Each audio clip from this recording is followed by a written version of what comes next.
I've been working on murals for about 5 years now. I think my first one, I was the light bulb on the Heritage Trail. It wasn't really planned like that. It sort of happened as a coincidence. When I was studying illustration, I was working as a house painter to pay my apartment rents during the summers. So I just combined those two skills of like big painting, ladders, lifts with fine art illustration, and then just kind of naturally fell into the mural game. It's really humbling and nice to see the opportunity to have work up all over the city.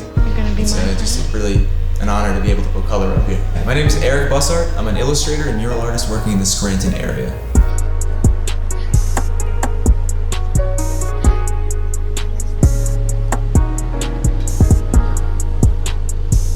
My process with any wall, first and foremost, is to get the wall prepped properly. If that's not done correctly, the mural could fail. So I had Northeast Art Projects crew come in, scrape the wall, power wash the wall, prime the wall with specific primers. We got everything like prepped very properly to ensure like a good longevity for the mural. Once we actually get to the painting stage of it, we used a projector to transfer my pencil sketch to the wall. We traced that up, then it was mostly rendered in spray paint and golden fluid acrylics. The building owners, the only prompt he gave me, he said wide open, but he wanted it to be about unity, and I figured there was no better symbol than MLK for that, you know? Yeah, it's interesting what you brought up about like individual responsibility, because I do believe that like he very much like gave us the tools to kind of progress to a better place. Like his message of like peace and unity is incredibly invaluable in our current climate. The reason I chose the morning glory flowers for this design is because they're not only a brilliant, like beautiful flower that exists in this area, but they're also a vine. They're incredibly resilient. They grow back from almost nothing. So I thought it was a beautiful representation of Martin Luther King's message.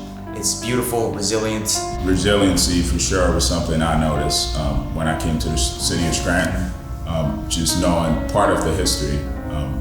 To an extent, I feel like Scranton is kind of have been in a transition phase for a while, and I think like projects like this is kind of brightening up the community to open it up to whatever the next era is for Scranton. For me, I feel like change is eternal, so like it has to start with the individual, and so like through the works we're doing, affecting like a single individual who's walking down the street, and changing that mindset a little bit over time as a collective.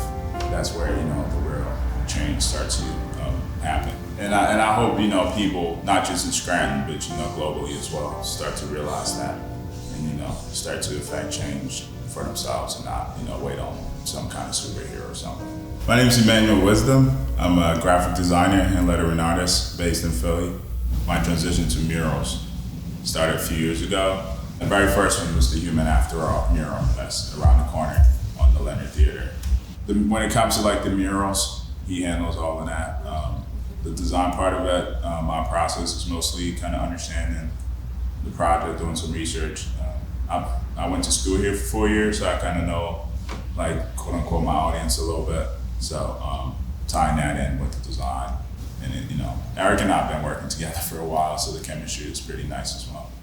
Kind of to add to that, Eric has been, I think before I came on, because my part of it is more towards the end, put in about 100+ hours. Throughout the course of the mural, we had hundreds of people stop by and say positive things, say how much the mural meant to them, how much they liked the design, how much they liked Manny's lettering. The quote that Manny so eloquently lettered was, "I have decided to stick with love. Hate is too great of a burden to bear."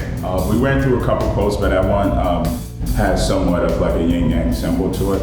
Like my style with lettering has to an extent evolved to like abstraction. So like the styles are more like kind of like energies that you feel, like you listen to music, you have to be in a certain mood.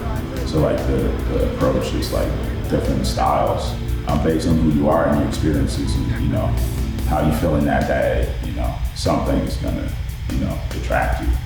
We really just believe that a mural should engage the community, should look beautiful, and then inspire positive change. It's simple as that. Hi, welcome to Scranton Tomorrow's Mural Arts Program. I'm Rose Randazzo Pizzuto, Program Chairperson. The piece you are viewing is an original design commissioned by Scranton Tomorrow to share the rich history of our city through public art. We work closely with local historians, property owners, city and county officials, and accomplished artists to produce timeless murals for decades to come. Visitors like you help support our mission to transform the landscape of the historic city of Scranton and promote diversity, unity, creativity, and conservation of public art. Your generosity and patronage give artists an opportunity to affect change in the world. To learn more, visit scrantontomorrow.org or click the QR code on the site to take a self-guided tour of our murals with your smartphone. Thanks for stopping by and have a great day.